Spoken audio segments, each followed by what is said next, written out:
Hello everyone, welcome back to my channel. आज है हम लोग के कोडिंग का डे 6 और अब मैंने ये डिसाइड किया है कि मैं अपने लॉजिक को और अपने कोड को दोनों सेपरेट ही रखूँगी। मतलब मैं अपने जो लॉजिक यहाँ पे एक्सप्लेन कर रही हूँ उसको ज़्यादा वहाँ पे एक्सप्लेन नहीं करूँगी, क्योंकि बहुत ज़्यादा रिपीटेशन हो जाता है और वीडियो बहुत लंबा हो जाता है। मुझे कमेंट भी आया था। तो चलिए इस सब चीज़ को छोड़ के अब आगे बढ़ते हैं। जो मेरा क्वेश्चन है वो है मेजॉरिटी एलिमेंट। मेजॉरिटी एलिमेंट में मुझे सबसे पहले क्या दिया हुआ है, पहले आइए चलिए वो क्वेश्चन को देख लेते हैं।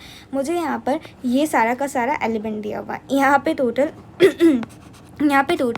11 एलिमेंट है, ठीक है। लेकिन यहाँ पे ना मुझे ये वोट काउंट करना है, ठीक है। यहाँ पर मेरा 2 है, 1 है, 5 है, 6 है, यानी 2 1 5 6 ये 4 एलिमेंट मुझे दिया हुआ है। अब इन चारों में से मुझे देखना है कौन सा एलिमेंट सबसे ज़्यादा ऑकर हुआ है। एक्चुअली कौन सा एलिमेंट सबसे ज़्यादा नहीं, बल्कि कौन सा एलिमेंट n/3 टाइम से ज़्यादा ऑकर हुआ है, ठीक है। जैसे कि यहाँ पर इस क्वेश्चन में मेरा अगर हम लोग देखें तो 11 एलिमेंट है, तो 11/3 मेरा कितना होता है? 11/3 मेरा होता है 3.66 समथिंग, ठीक है। तो ये जो मेरा मुझे देखना है कि कौन सा एलिमेंट 3 टाइम से ज़्यादा ऑकर हुआ है। तो मेरा जो क्वेश्चन है उसके अकॉर्डिंग मेरा जो 5 है वो मेरा 4 टाइम्स ऑकर हुआ है, और जो मेरा 6 है वो मेरा 5 टाइम्स ऑकर हुआ है। और मुझे इंक्रीजिंग फॉर्मेट में मुझे इसको प्रिंट करवाना है। तो मुझे मेरा पहले 5 आएगा, उसके बाद मेरा 6 आएगा। उसके बाद अगर हम लोग देखें तो यहाँ पे एक एरे दिया हुआ है जिसके अंदर कोई भी एलिमेंट n/3 टाइम से ज़्यादा ऑकर नहीं हुआ है। तो अगर कोई भी एलिमेंट n/3 से ज़्यादा ऑकर नहीं होगा, उस पॉइंट पे मुझे एक एम्प्टी एरे को रिटर्न कर देना है। तो ये तो हम लोगों ने क्वेश्चन को समझ लिया। आज का क्वेश्चन समझना ज़्यादा मुश्किल नहीं है, लेकिन इस क्वेश्चन का अप्रोच बहुत ज़्यादा मुश्किल है। मतलब बहुत ज़्यादा मुश्किल नहीं है तो ईजी, लेकिन इस क्वेश्चन को समझ पाना ही सेल्फ में एक बहुत बड़ा बात है। तो आइए चलिए देखते हैं कि इस क्वेश्चन को हम लोग को किस तरीके से अटेम्प्ट करना चाहिए। तो इसमें सबसे पहले हम आप लोग को एक मैथमेटिकल व्यू देते हैं।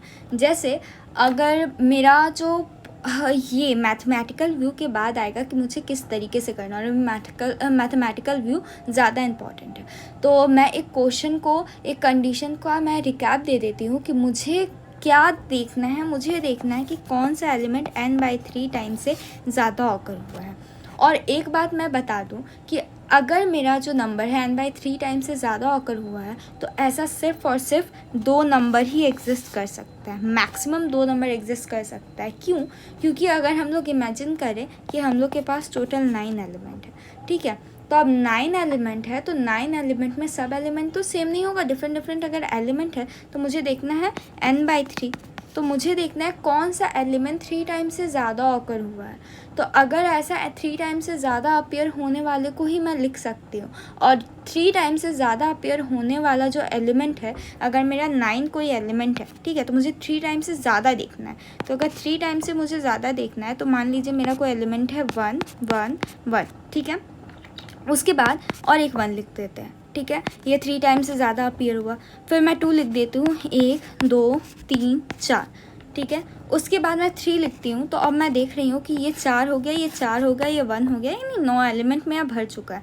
तो मेरा 3 टाइम से ज़्यादा अपीयर मैक्सिमम बस 2 ही एलिमेंट हो पाया है। अब ये बस यहाँ के लिए नहीं है, ये हर जगह के लिए। आप लोग कितना बड़ा नंबर लेकर के देख लीजिए, कितना छोटा नंबर लेकर के देख लीजिए। और अगर आप लोग बहुत छोटा नंबर, जैसे मिनिमम नंबर कितना हो सकता है कि अगर मेरा 4 एलिमेंट है, डिवाइडेड बाई 3 करते हैं तो कितना हुआ? 3 1 जा 3।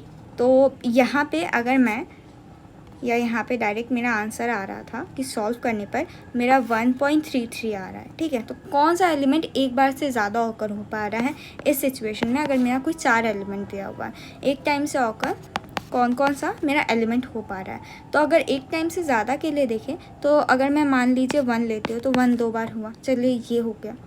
2 2 बार हुआ, हो गया। तो मेरा 2 बार से ज़्यादा तो ये भी ऑकर नहीं हो पाया। अगर मैं 3 एलिमेंट को देखूँ, तो 3 एलिमेंट को देखना ही नहीं है, वो होगा ही नहीं। उसके बाद अगर मैं कोई बहुत बड़ा नंबर देखूँ, तो उस पॉइंट पे भी अगर मान लीजिए मैं 100/3 करूँ, तो 100/3 कितना होता है? अगर मैं 100/3 करूँ तो 3 3 9, आई गेस ये सही निकाल करके दिया है। तो अगर मेरा 100/3 करने पर इतना आता है, और मैं फिर यहाँ पे काउंटिंग लिखूँ, तो मैं काउंटिंग लिख के ये चीज़ को देख पाऊँगी कि 33 + 1, या मान लीजिए मैंने 34 टाइम्स एक एलिमेंट को लिखा, 34 टाइम्स दूसरे एलिमेंट को लिखा, ठीक है। और उसके बाद अब मैं अगर इन दोनों को जोड़ूँ, इससे 34 + 34 कितना होगा, 34 + 34 68 हो गया। अब वापस से मैं कोई 34 एलिमेंट को देखना चाहूँ तो यहाँ पे आया क्यों नहीं, 68 + 34 = 102, यानी कि ये 100 से ज़्यादा हो गया।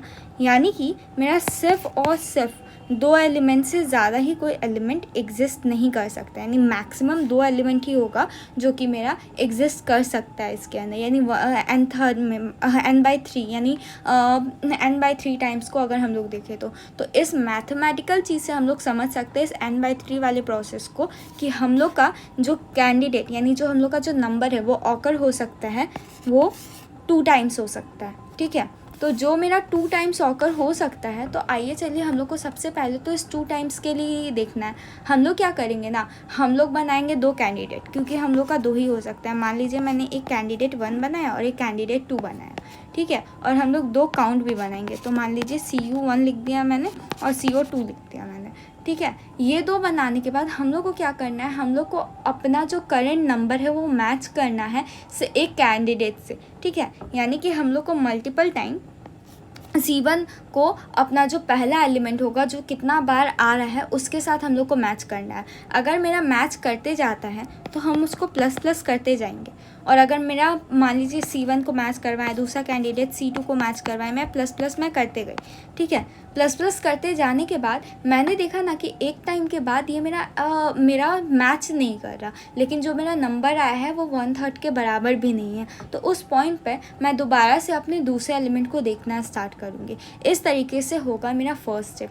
तो इसलिए जो मेरा फर्स्ट स्टेप होगा इसको करने का वो है कि मैं अपने फर्स्ट पास में ये चेक करूँगी कि मैं 2 कैंडिडेट को फाइंड करूँगी वो जिसका value more than n/3 votes हो सकता है, ठीक है।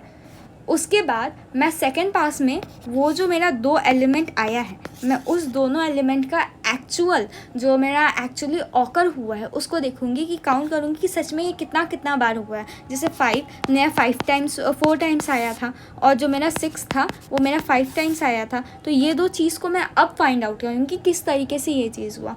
उसके बाद मुझे देखना है इसका रिज़ल्ट कि कौन सा जो मेरा कैंडिडेट है n/3 टाइम ऑकर हुआ है या नहीं हुआ है, एटमोस्ट 2 टाइम्स और मिनिमम 1 टाइम। तो मुझे उस चीज़ को चेक करना है, और उसको क्योंकि यहाँ पे इस टाइप के क्वेश्चन में मुझे एरे लिस्ट दिया होता है, मुझे 2 एलिमेंट को प्रिंट कराना है, तो मुझे 2 से ज़्यादा एलिमेंट को प्रिंट करवाना हो सकता है। तो मुझे उस पूरे एलिमेंट्स को ही रिटर्न करवाना है, जैसे 1 हुआ, 2 हुआ, 3 हुआ। तो जब मुझे लिस्ट ऑफ एलिमेंट्स को रिटर्न करवाना होता है तो उस पॉइंट पर मेरा लिस्ट ऑफ इंटीजर,